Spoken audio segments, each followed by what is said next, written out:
So I started really trying to search out, how did this get started? You know what I mean? I really went to my peers, went to guys older than me. I learned about the migration to Los Angeles to find better jobs.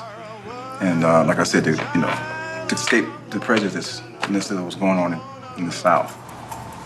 I met up with the guys at Edison, California Cultural Center down on Vermont and I think Western, somewhere down there. And they started explaining to me about how their generation came to LA. Majority of the blacks was coming from the South then, and after the war, the train was called the Argonaut.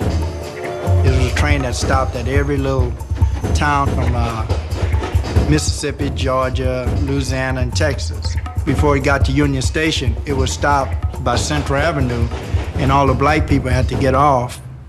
And they came here because they were trying to escape racism, and for economic reasons, a lot of factories were hiring. They got here, and a lot of prejudice here and racism here as far as the job markets and as far as blacks buying homes and moving into certain neighborhoods they weren't allowed to.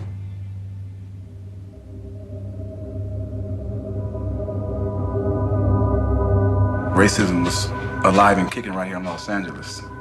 So I'm sure they were pretty shocked about that. LA was just clamped down on blacks and Mexicans. You were just limited. Everybody doesn't live with rats and roaches. And everybody doesn't have to live like that. Why do we live that way? Because of the way that we were brought to this country. We were slaves for 300 years. We was chattel property. After that, we were free, and then we were segregated. For 400 years, black labor built the United States. All of a sudden, it's no longer needed. So sorry. I mean, there's something different about being poor in LA than there is anywhere up in the world. You're right up against it. It's all there in front of you, and you can't have any of it. You don't have to live in the projects to get swooped up in this war. We had clothes and, everything we wanted, I didn't come from like a poor family, not a rich family, but if I asked for something, I could get it. So it wasn't poverty that drove you into? Oh, hell no. It was a choice I made.